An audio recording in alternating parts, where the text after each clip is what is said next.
एक छोटे से गांव में जहां सूरज की पहली किरण खेतों को सुनहरे रंग में रंग देती है, एक किसान रामू रहता था। रामू बहुत मेहनती किसान था, लेकिन उसकी जमीन बहुत कम थी और साधन बहुत ज्यादा थे। रामू की कहानी सिर्फ उसकी नहीं थी, बल्कि उसके पूरे गांव की थी, जहां हर किसान अपने खेत में मेहनत करता था। बेटा सोहन, आज हमें बहुत मेहनत करनी है। आज की मेहनत पर ही हमारी सारी फसल टिकी हुई है। जी बापू, मैं पूरी मेहनत करूंगा। आप बिल्कुल भी चिंता मत कीजिए। बेटा, इस बार हमने पूरा दिल लगाकर काम करना है ताकि हमने कोई नुकसान ना हो पाए। पिछली बार हमने बहुत नुकसान हो चुका है, इस बार उम्मीद है कि कुछ फायदा हो जाएगा। आप बिल्कुल भी चिंता मत कीजिए, पिताजी, देने वाला तो ऊपर वाला है। हमें कोई भी नुकसान नहीं होगा अगर हम दिल लगाकर काम करेंगे तो। रामू और उसका बेटा सोहन खेत की ओर चल पड़ते हैं। रामू की पत्नी सीता और बेटी मुन्नी घर पर रुकते हैं, लेकिन उनका मन भी खेतों में ही लगा रहता है। माँ, इस बार तो पिताजी की फसल अच्छी हो जाएगी ना, ताकि मैं स्कूल जा पाऊँ। मेरे साथ की सभी लड़कियां स्कूल में जाती हैं।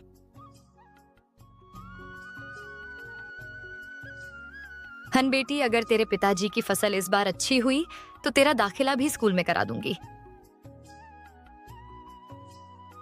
शुद्ध परिवार का सपना था कि इस बार उनकी फसल अच्छी हो जाए, ताकि गरीबी से कुछ राहत मिले।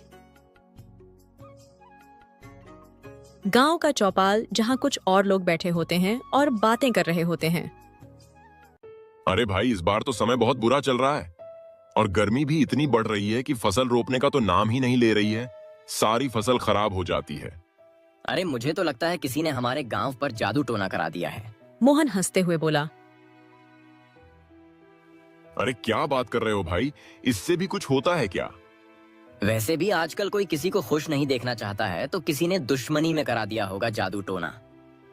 उसकी वजह से हमारी जमीन बंजर होती जा रही है और नहीं किसी की फसल निकल रही है।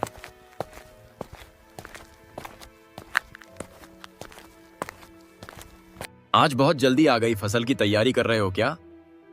हाँ काका, इस बार की फसल से बहुत उम्मीदें हैं। अगर फसल अच्छी हो गई तो कुछ कर्ज चुका पाऊंगा। अरे रामू, इस बार तुम्हारी ही उम्मीद नहीं, पूरे गांव की उम्मीद लगी हुई है। सब बहुत परेशान हैं कि उनकी भी फसल अच्छी नहीं हो रही। अगर इस बार फसल कुछ अच्छी हो गई तो वह अपना गुजारा कर पाएंगे। काका, तुम्हें क्या मालूम है, मेरी बच्ची की पढ़ाई पिछले 1 साल से रुकी हुई है। अगर कुछ पैसे आ जाए तो उसका भी दावा करवा दूंगा। हाँ भाई, मेहनत तो करनी ही पड़ेगी। किस्मत से भी ज्यादा भरोसा अब अपनी मेहनत पर है। सही कह रहे हो भाई। अब तो अपनी मेहनत पर ही भरोसा करना पड़ेगा। अगर ऐसा ही चलता रहा तो हमारा गांव तो पूरा बर्बाद हो जाएगा। ऐसा मत बोलो, ऊपर वाले पर भरोसा रखो। उसके घर देर है पर अंधेर नहीं। वाह, कभी ना कभी तो हमारी भी सुनेगा। देखो, मेहनत का फल तो जरूर मिलेगा, पर साथ में ऊपर वाले का आशीर्वाद भी चाहिए। चौपाल पर बैठक सभी अपने अपने खेतों की बातें करते हैं। वह सब जानते थे कि खेती आसान नहीं है, लेकिन वो सब हार मानने वालों में से नहीं थे। सबको अपने परिवार की जिम्मेदारी का एहसास था, इसलिए वे अपनी मेहनत में कोई कमी नहीं रखते थे। खेतों में काम शुरू हो चुका था। रामू और सोहन मिलकर खेत की जुताई कर रहे थे। रामू का बैल हीरा भी उनके साथ था। हीरा रामू का सबसे पुराना साथी था, जिसने उसका हर मुश्किल घड़ी में साथ दिया था। सोहन, देखो, हल ठीक तरीके से चलना नहीं तो फसल की कतार ठीक से नहीं बनेगी। पसीना पूछते हुए पूरी मेहनत के साथ हल चल रहा होता है। उसे ना तो रोटी का एहसास था, ना ही पानी का। उसे बस इतना याद था कि पिताजी को कैसे खुश करना है और अपने घर का गुजारा करना है। सोहन और रामू बहुत बुरी तरह से थक जाते हैं।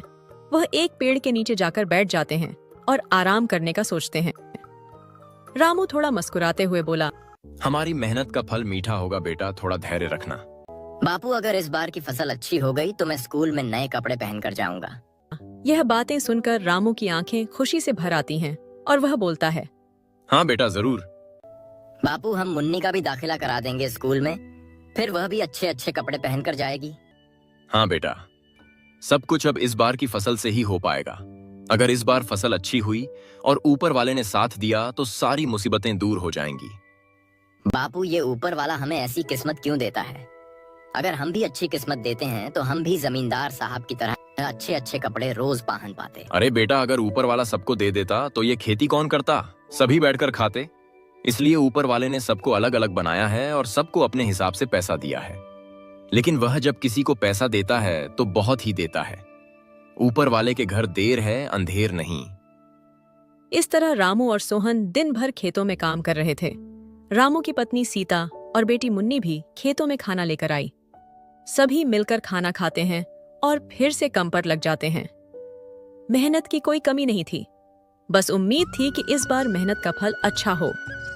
गांव में इस बार एक उत्सव होने वाला था, जहां लोग मिलकर एक साथ वक्त बिताते थे। त्योहारों का भी अपना एक महत्व होता है, जो किसानों को उनके जीवन में थोड़ी राहत और खुशी देते हैं। रामू के बच्चे भी इस उत्सव को लेकर बहुत उत्साहित थे। मुन्नी, इस बार हम मेले में